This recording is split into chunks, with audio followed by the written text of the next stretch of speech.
If x is 3 minus 2 root 2, find the value of the root of x plus 1 over the root of x.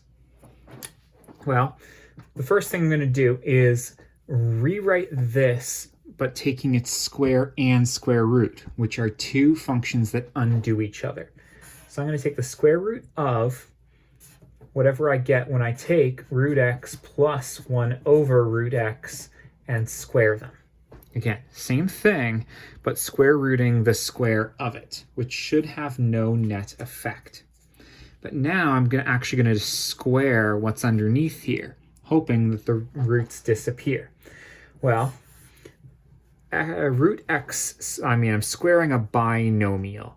This term squared is just x.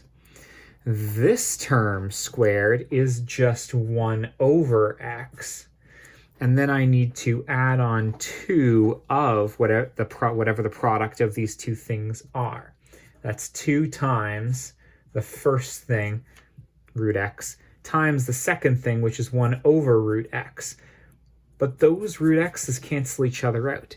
You can expand this binomial by writing a second bracket there and doing the 4 multiplications if you'd like, or you can just agree with me that it is this. So 3 minus 2 root 2 will go there. Now, I would like to find something simple that I can write for 1 over x. If x is this, then 1 over x is 1 over that same thing. In order to simplify that, I'm going to multiply the top and bottom by the conjugate of that denominator.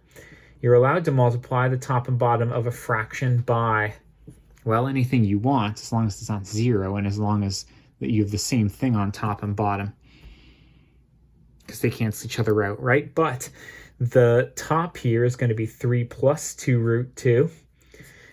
It's 1 times that, right? And then you were multiplying binomials here as well. But it's a difference of squares. So 3 times 3 gives you 9.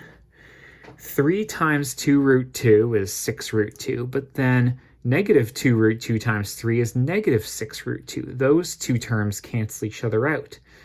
And you're going to be left with minus 4 times 2. 2 root 2 times each other gives you 4 times a whole 2, and because of that minus sign, that's going to be minus.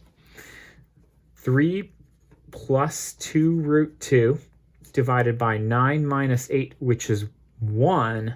Oh, that means we don't even have a denominator to that expression, or rather the denominator is 1. So now we have 3 minus 2 root 2 for x. We have 3 plus 3 plus 2 root 2 for 1 over x, and we're going to substitute both of those into this expression here. We have the square root of x, which is 3 minus 2 root 2, plus whatever 1 over x is, which is 3 plus 2 root 2, and we have this plus 2 left over as well. Negative 2 root 2 plus 2 root 2 fortunately cancels out.